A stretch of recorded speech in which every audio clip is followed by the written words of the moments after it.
You're on the Ken Coleman Show. Hi, Ken. Happy Easter a few days early. There we go. I like that. Happy Easter to you, sir. What can I help you with today? Thank you. My question is, so I'm having a difficult time choosing a career.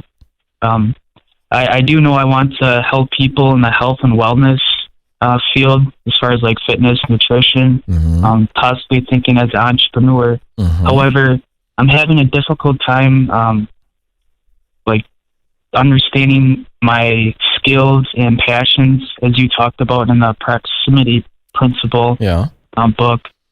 How do I kind of go forward with that? Yeah. Well, you know what? We'll get to that in a moment, because this is a rare phone call where I have somebody tell me what they want to do, but then you tell me you're having a hard time discovering what you do best. That's talent, and what you love to do most. That's passion. That's really interesting to me. So I think you're more confused than anything else, but let's see if we can prove that and then get you some clarity. So in helping people in fitness and nutrition, because you just put out a really nice working purpose sentence. I want to help people in the fitness and nutrition areas of their life. So if I was going to let's just say that I could magically give you a great job tomorrow in the fitness and nutrition industry, what would you want to do all day? Describe it. I guess I've thought about helping people in help them understand that nutrition and fitness, how that correlates to their mental health. Okay, great. No, I get that. I'm saying, what are you doing during the day? Describe what you would be doing to help these people during the day. What are your activities?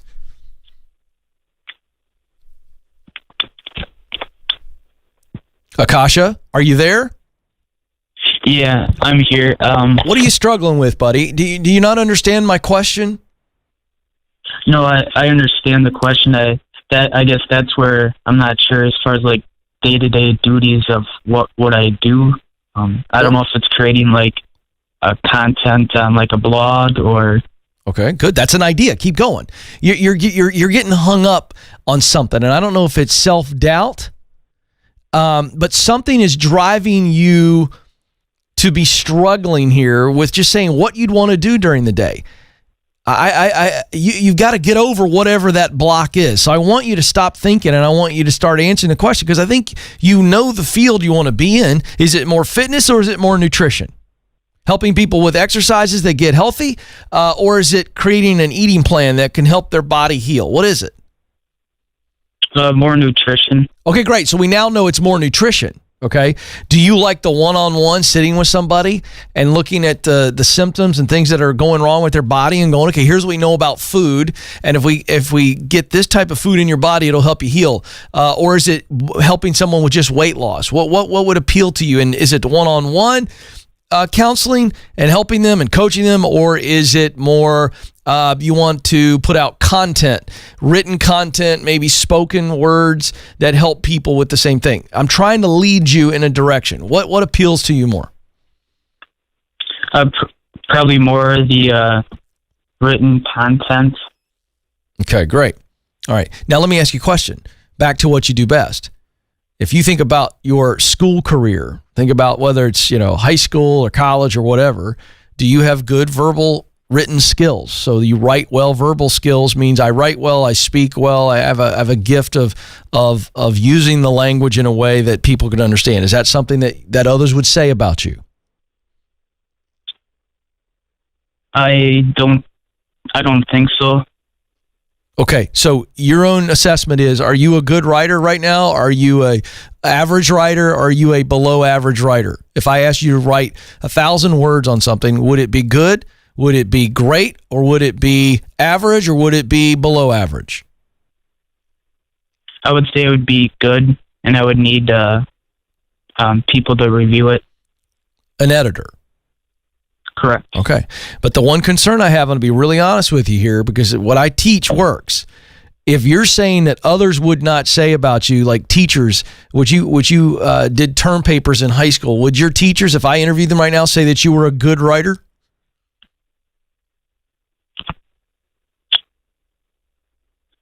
Again, with an editor, Okay, good. All right. All right. Yeah. You see where I'm going here. So the point is you could put the words together and you could put out some good stuff, but you would need some editing help. And that's true of most people. But I would also tell you that if you want to make it as a writer, you're going to have to start writing right now. And you're going to have to get better at even self-editing. Now, you'll always have an editor, but you've got to get to a point where you go, this is really, really good.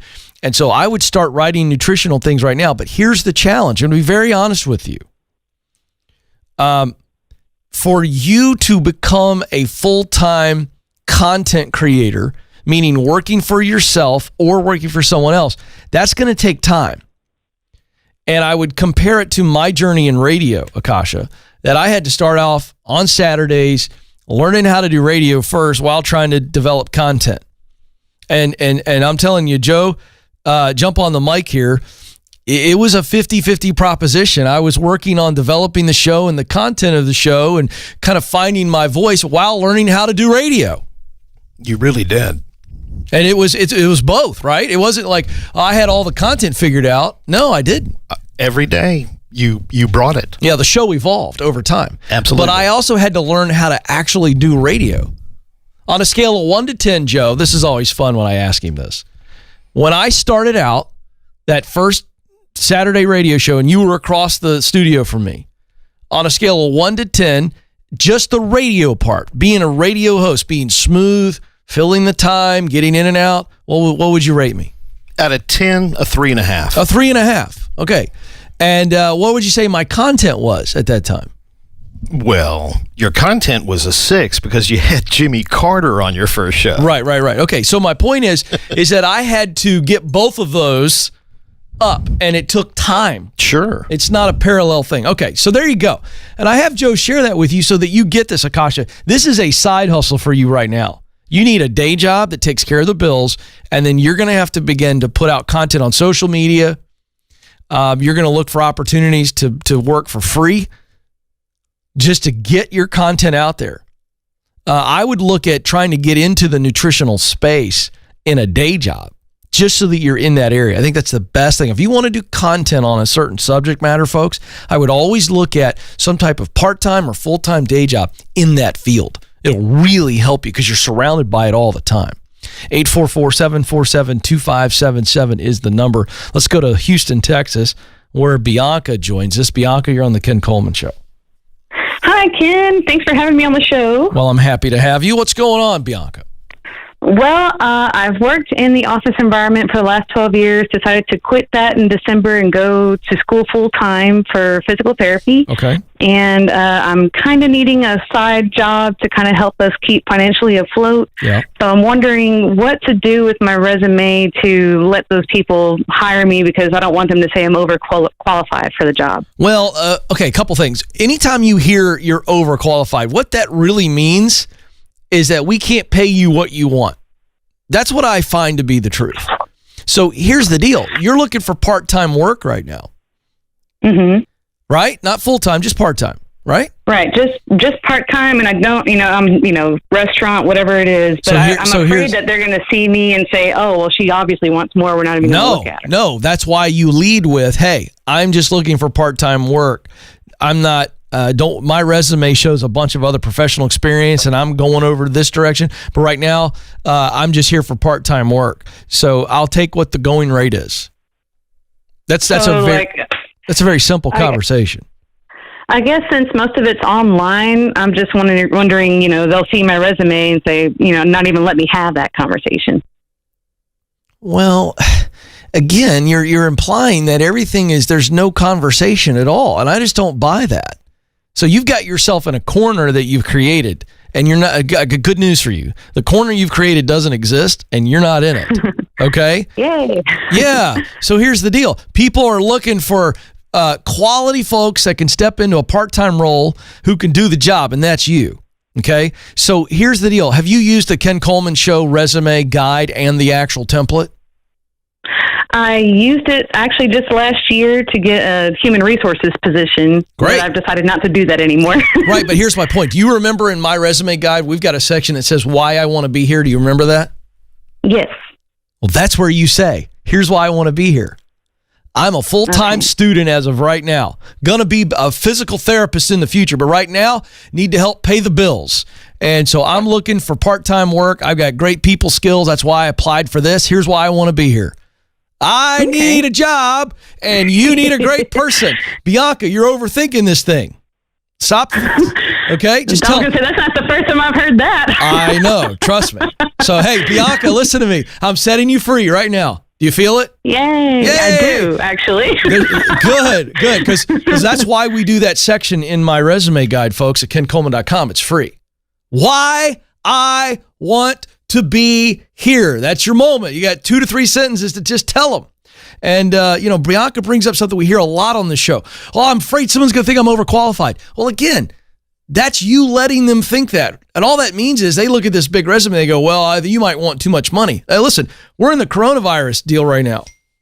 And so what you want to do is, sorry, folks, I didn't turn my computer down. So what you want to do is you want to tell people, look, hey, I'm not looking for full-time work. I'll take whatever you got. I'll take the hourly rate. No negotiation. 844-747-2577 is the number. Let's go to the chat room. Fire those questions away here. Let's go first to Nick 7. Nick says, and let me make sure I turn this computer on. There we go. Nick 7 says, how do you recommend I conquer my fear of talking to people in order to use the proximity principle? Okay, I love this question. So let's just break down how I believe there's 3 steps to breaking down fear. Number 1, fear is a liar. But we have to first say, what is the fear? So Nick, if I was on the phone with you, I'd say, Nick, what are you most afraid of when you talk to people? Because see, you're nervous that you're going to do something or say something. I can almost guarantee that's your fear. So let's lay it out. Let's call it. So I'm afraid of looking like a doofus when I talk to people. I'm making that up, but that's what you got to do. Here's the fear. I'm going to say it. All right, now, if fear is a liar, and it is, so what we want to do is we want to break the fear down. We want to deconstruct it. Am I really going to say something that's going to make me look like a doofus? I mean, am I really going to do that? And what would cause me, what would I have to do to come across like a doofus? So we break it down. Okay, all right. I'm not going to do that. All right. Now, then the third piece is, what's the truth? And the truth is, when you go down and you sit with somebody or you talk to them on the phone, or you do a video chat, you're going to be a couple things. Number 1, you're going to be humble. You're going to be grateful. And then you're going to be very intentional. And you've thought out the things you're going to say. There's nothing wrong, Nick 7, with you writing out some things and say, hey, this is what I'm going to say when I talk to somebody. This is what I'm going to say. There's 3 things I want to communicate. Write it down. Study it like you would a quiz. So when you get that opportunity, here's what it sounds like. And by the way, it's okay to go, hey, I'm kind of nervous. I'm a little bit more of an introvert, but I'm so grateful that you're giving me this opportunity. I'm really grateful. Let me tell you why I want to talk to you. And lay it out. 1, 2, 3. Boom. Nothing to be scared of. Let's go to Maddie. She says, over the last 3 years, the people I work with have started to value my advice instead of my bosses. Uh-oh. How do I navigate not stepping on my boss's toes while growing the business? Very simple. When people come to you for advice, say, listen, I'm not the leader, so I'm going to tell you what I think based on what you're going to tell me and give me context and ask a lot of questions, Maddie. Tell them what you think, give them the advice, but then say, I'm not your leader. You need to take this up the ladder. So that anybody would say, well, Maddie told me this. Well, you said, I'm giving you my opinion, but I'm not telling you what to do. I don't have the authority to tell you what to do. This is what I might do, but you need to make sure that you take this up the ladder if there's any kind of question. Also, make sure you communicate to your leader, that boss, and say, hey, so-and-so came to me, and I gave them my thoughts, but I told them they need to talk to you.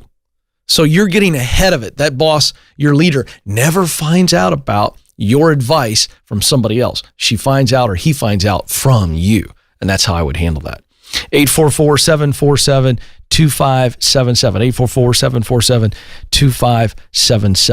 844-747-2577. I'm excited about this. Right now, we're all dealing with a ton of uncertainty. You know, we've been saying this, but I think it's important to just say it. The thing that's wigging most people out is we just simply don't know any timelines. We don't know what's going on. And when we feel like we don't have any control, it's very unsettling, even to the most confident, the most powerful, the most wealthy people. I mean, no one's immune to this. And so I've been thinking through this. And then I started thinking about, you know, so many people have been affected by this coronavirus thing. But I've got a big heart for those of you out there that are the dreamers. And I want to talk to you for a few moments about something that has sustained me a long time. If you've been listening to the show for a while, you've heard me talk about this, but it's time for a refresh. And I'm pretty convinced that there's somebody out there watching me right now that needs to hear this. You're in the waiting right now, waiting for a huge opportunity, waiting for your business to take off, waiting for some meeting to happen. And it was all in the process of happening, or maybe it was ready to happen, and it got paused. I want to talk to those of you in the waiting. And I'm going to expand this for a moment too. I'm going to expand this to relationships. If you're waiting for that right relationship, you're waiting for a breakthrough for a family member or something, this message applies to everybody. It comes from a real life story back in the days when they called me Kenny.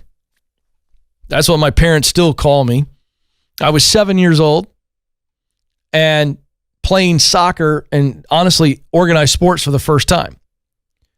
So the first time I'd signed up for a sports league, so my dad puts me in a local soccer program, and I'm a little guy now. I was really little at 7. You could stand me next to 5-year-olds back in that day, and I would look like all the 5-year-olds, just a little kid. So signs me up for a sports league, and I think the age group at that time was 7 to 9, or my age, the way it fell in. So I was like a 7-year-old, the youngest in there, and then you got basically 8 and 9-year-olds, and that's how it fell out. And this is back in the day, by the way, when little league sports and youth sports weren't dominated by political correctness. Oh boy, I'm going to step on some toes while trying to encourage others, Joe. And that's how it goes. So everybody didn't play equal time is my point. It was the coach's discretion whether or not you played. And so here I am, this frail little 7-year-old who looks like a 5-year-old playing bigger kids, and I didn't get in a lot. And after about 2 or 3 games, this began to suck the soul right out of me because while I'm a little guy, I have the heart of a lion. Ask anybody that knows me. And I also, this comes natural for me, always overestimate what I can do. I just believe, baby. I got the belief. I just do. And so I'm always up for a good tussle, especially on the field of sport. And so anyway, one particular game, it's about 2 or 3 weeks into the season, I'm on my way home, and I'm emotional. I'm crying in the back seat, and my dad hears my sobs, and he's driving along. He looks in the rearview mirror and says something to the effect of, "Hey, bud, what's going on? What's wrong?" And I couldn't even talk because I was trying not to cry. I don't want to be ashamed to tell my dad that my feelings are hurt because I didn't get in the game. That's what I was experiencing. So I suck up the strength somehow, and I chortle and kind of sob and snort my way through, "I just want to play, and I'm not getting any playing time, Daddy." One of those kind of deals, right? And I'll never forget what my dad said. And we talk about it to this day. In fact, we were talking about it last week and just kind of reminiscing on this. And it's just like it happened yesterday for me. And I don't remember all the things he said, but I remember this phrase. And he was encouraging me. And then he said this. He said, "You will get bigger because you're going to get older. And if you stay with it in practice and you ready in the games and you keep doing the things that you need to do, you will get better. You won't just get older and bigger, you'll get better. And I'm telling you, you'll play. And you'll be a star. trust me. And this is what he said. Your time will come. 4 magical words that even in the moment, in my tears in the backseat of the car, I'm not sure I totally grasped it. In fact, I know I didn't. I'm not even sure that I believed it anywhere close to 50%. But I believed it just enough to not quit. Fast forward, the next year, I played a lot more, got better. 2 years later, when I was now the oldest in that age division, not only did I start and play a lot, I scored enough goals that I was selected for the league-wide all-star travel team. And in that moment, I recalled what my dad told me, and he looked at me and he said, I told you, didn't I, son? And I smiled. My time had come. Well, through the journey to get to this point, there have been many times where I have been faced with fear and doubt and pride, and I just questioned whether or not I was ever going to get there. In the seasons of waiting, that's what I want to talk about. Those of you that are in the waiting, it's excruciating. The waiting is excruciating. But it is in the waiting that champions are developed. It's in the waiting that the men and women of life who do great things and make a great contribution, it's there where they develop, in the waiting. So what can you be doing right now in the waiting? Because I'm telling you, your time will come. Your time will show up if you keep showing up. So what can you be doing now? In the excruciating season of waiting, if you keep showing up, keep focusing on the future that you want so badly, you can taste it. Now's the time. Now, don't waste the waiting. Don't sit there, bite your nails, and be miserable and try to distract yourself because you can't handle the waiting. No. Step into it. Embrace the waiting. Embrace it. Because it is in the waiting that you are going to be formed and be ready because of what you do in the waiting to step in when the time comes. John Wooden said, when opportunity comes, it's too late to prepare. Please, please, please embrace the waiting. You'll look back on it and go, that was excruciating, but it was the best thing that ever happened to me. That is the perspective I want you to have in the waiting. 844-747-2577 is the number. Let's go, right here in the shadows of Ramsey Solutions World Headquarters, John joins us in Nashville, Tennessee. John, you're on the Ken Coleman Show. Hey, Ken, how you doing? Yeah, I can probably throw a rock and hit your building. So, that's fantastic. Watch out. Yeah, man. Well, we're in here. It's lonely. I got to tell you, it's lonely, but at least I have Joe and Madison and Nathan behind the glass in there. They keep me from going crazy. What's going on? Yeah. Well, this is probably going to mirror your first call that you had today, but I've started my own podcast, and I am just looking to pick your brain a little bit about practical ways that I can grow it. I love it. Just kind of get some ideas for you about it, kind of get your feedback on what I have set up already. All right, hit me. Let's go. Hit me with your questions. Well, the podcast itself, it's in its infancy, so I'm looking to see what are some good ways that I can just generate awareness about it and generate some listenership and really get those numbers and those metrics going while I grow as a podcaster, and while I really find, as you were talking about with your journey in radio, kind of find my voice. And it's already a pretty niche podcast. It's good. So here's the. It's still in its All right, so let's roll into this. All right, so you said it's a niche podcast. That means you know who your target audience is, correct? Yes. All right. Yes. So where do those people congregate online? That's the first question that you need to answer, and specifically. So think social media as well. So when I say online, where are the digital hangouts for those folks? That's the first thing I'd want to know. So are they on certain webinars? Are there online communities on Facebook, Instagram, Twitter? I mean, you need to be scouring. Even LinkedIn. I mean, you're just thinking every online platform. Think social media plus, like I said, the webinars or the groups. Is there also a local group or a regional group or a national group that meets? These are the things you want to know. So where are they physically gathering and where are they digitally gathering? You tracking with me so far? Yes. All right. That's really important. Do you know those answers yet? I know a few of those answers, yeah. Great. So now this is about the proximity principle. You get that, right? Who are the right people and where are the right places that you and your program need to be? Okay?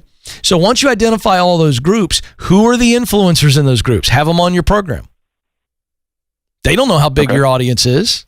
You don't need to go, hey, it's brand new and I've got 6 listeners. You don't need to tell them that.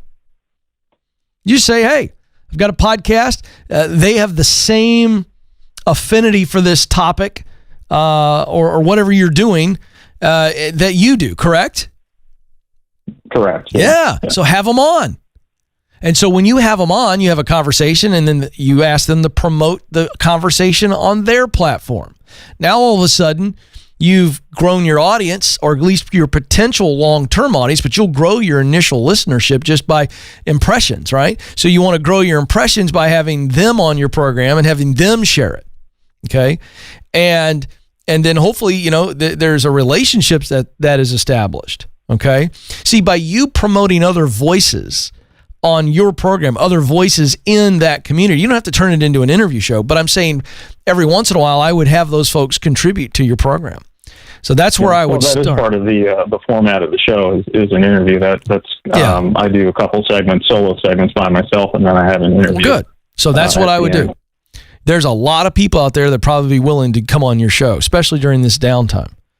So what if you batched 20 interviews in the next 20 days? I would be doing that. And so then again, the other thing is then physically, once we get back to some type of normalcy where you can travel, are there conventions? Are there gatherings? You need to show up. Ask them if you can do your podcast live in the lobby. So you just have to start showing up around the right people and in the right places. And again, digitally, that's a lot easier to do. Where are those same people on social media? Are you following them on social media? Are you repurposing their stuff and giving them credit? You just all of a sudden have got to keep showing up in all these different places as a guy who's aggregating and promoting and creating. Those are the 3 key words. Write those down. You want to aggregate, create, and promote. So you're aggregating other people's content and promoting it, and then you're creating your own content and promoting it. That's how you grow this thing. And there's no magic formula. Now, over time, you could probably do some very cheap advertising on Facebook because, again, Facebook allows you for a very small amount of money to create a very specific demographic that you advertise to. And so there's other small dollar advertising over time. If you build up a budget for this or you save and plan to do this, you can get it out through traditional advertising on social media as well. But that's how you grow this thing, continuing to show up. Because if you do a really good show that you would be proud to listen to, meaning you go, hey, I'm in this niche market and I love this program. That's the program you need to create because that's your best chance of succeeding. That's what most podcasters miss. It's the same for writers. Produce and distribute a show that you would love to listen to. And steal like an artist. What are some other podcasts, John, in the area that you're in, the niche area, the market that you're in? What are they doing well? Are there YouTube channels? You need to create a YouTube channel. If you're podcasting anyway, when you sit down in front of the mic, have a camera rolling. Now you just did one audio podcast that also became video. So in one sitting, you created a program for 2 different formats. It's beautiful. You got to just keep showing up. Keep producing content. Keep putting it out there. There is no magic pill, folks. But the key is to do something that you would love, but then be open to seeing what other people are doing that's working that you love and add an element of that. That's that steal like an artist idea, not plagiarizing, but taking stuff that influences you and inject it into your program. That's how you get better. And then get feedback. Be okay with feedback. What are real listeners saying? What do they want? Let's say you get a little newsletter going, John, last piece of advice. Say you got 100, 200 people on an email list. Ask them what they want. These are the things that make you a better broadcaster. And it's actually not difficult. Anything I just laid out right there, none of that is difficult to do. It's all doable. That's good advice right there. You ought to cut that, snip that. Well, my time's almost up, but before I let you go, you matter, and you do have what it takes. Thank you so much for joining us. Until next time, this is the Ken Coleman Show. Press on.